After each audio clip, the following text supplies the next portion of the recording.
There is a law being introduced in the lower house which would require government officials to ride public transport at least once a month during the weekday rush hour. Let's find the whys and wherefores of this legislation from our guest this week, Aangat Tayo Party List Representative Neil Abayon. Hello, Congressman Abayon, and welcome to Motoring Today. Hello, Butch, and to all the viewers of Motoring Today, good evening to everyone. You are the author, sir, of House Bill 6195, otherwise known as Public Servants Commuting via Public Transport Act.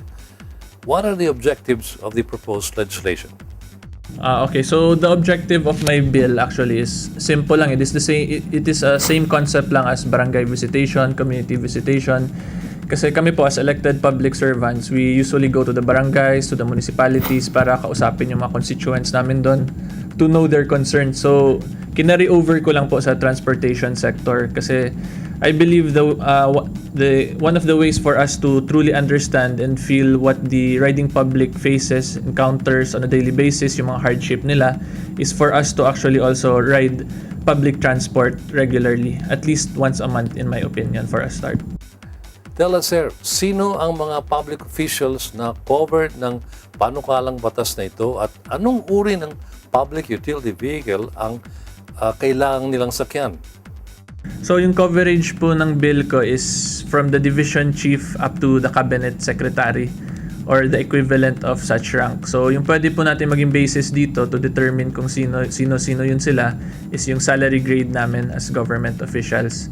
And the mode of transportation yung nilagay ko po doon is either any of the public transports available to us at TNVS, yung mga Uber or Grab, taxi, jeepney, bus, and LRT, MRT, train, basta yung common public transport po. And yung requirement po na medyo nilagay ko doon para ma-feel talaga namin is at least on a weekday during rush hours gawin namin na sumakay kami ng public transport.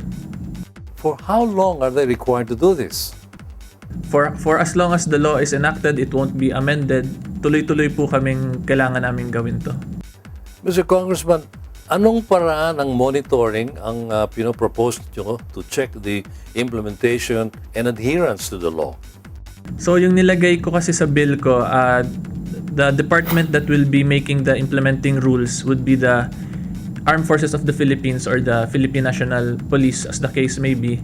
And the reason for that kasi kami naman po mga elected officials, we are given security details either from the AFP or PNP.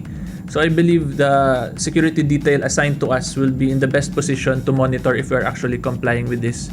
So yung detail namin will report to their bosses, then yung requirement doon kung naka-comply ba kami on a monthly basis is isasubmit namin sa appropriate government agencies kung saan kami employed. What are the proposed sanctions para sa mga public officials na hindi susunod sa provisions nito? Actually, hindi ko pa naisipan lagyan ng fine initially when I filed the bill. Pero when I filed it, yung development po, the response of the public, talagang kailangan gusto nila may penalty in any form. So I believe a fine will be sufficient to cover it as a penalty for non-compliance. Thank you very much for your time, Congressman Abayon. Thank you, Butch, and happy motoring to everyone. Insights into the proposed bill requiring government officials to ride public transport from Aangat Tayo Representative Neil Abayon, our guest this week on Motoring Forum, courtesy of Suzuki Philippines.